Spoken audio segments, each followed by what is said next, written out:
A Salt Lake City resident was visiting a Walmart store when he noticed a woman using an EBT card. When he followed her into the parking lot, his suspicions were confirmed, so he snapped a photo, posting it on social media to expose the truth.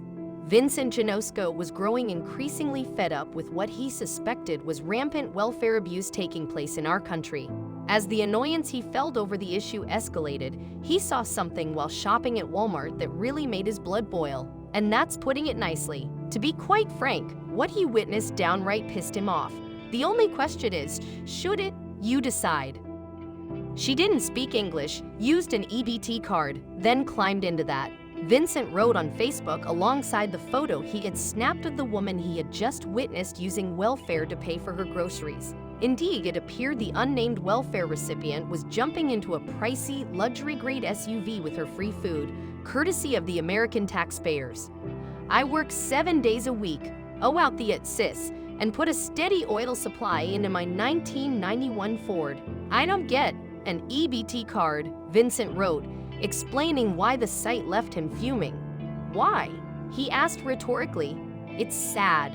We work all our lives, and someone crosses the border and starts off better than my 50-year struggle.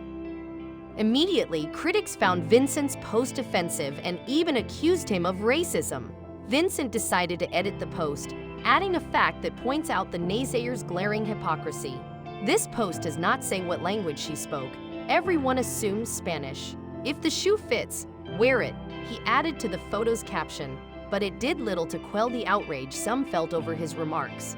Many were quick to point out that the vehicle could have been borrowed, but others were just as fast to point out that incidents like the one Vincent's post appears to depict are seen every day. Sadly, as the debate raged on in the comments and the image went viral, the topic of immigration became the focus and the hate mail rolled in, some of which even wished for the man's death. Vincent took to Facebook again to address the issue, writing, 1,000 illegals cross the border a day. Some live off your tax dollars and drive better cars, and eat better, and have great health care. It's a slap in the face to those doing it legally. Again, he included a photo of a woman in an SUV in a parking lot with his post. I was stating a point, not trying to start a race war, Vincent wrote in yet another post aimed at the criticism his previous remarks received. My mother wasn't born here and went through hell trying to become a citizen. I'll never forget the day she called crying and said she finally got her Social Security started, he recalled. It's a different world now.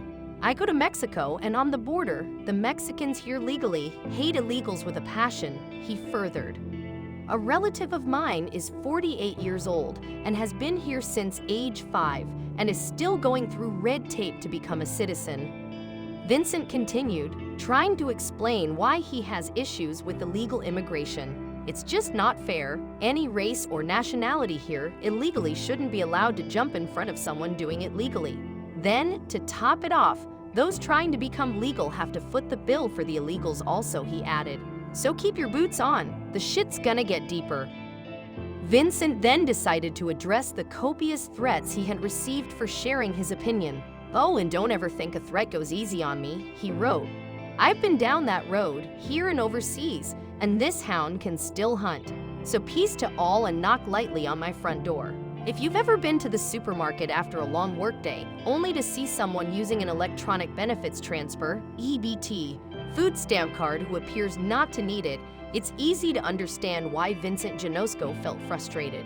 While most of us are all for helping legal citizens who've fallen on hard times, it's another thing entirely to feel like someone is taking advantage of hardworking Americans and living like kings while they do it. Obviously, you can't judge a book by its cover, but you also can't address abuse if no one is willing to call out discrepancies they see.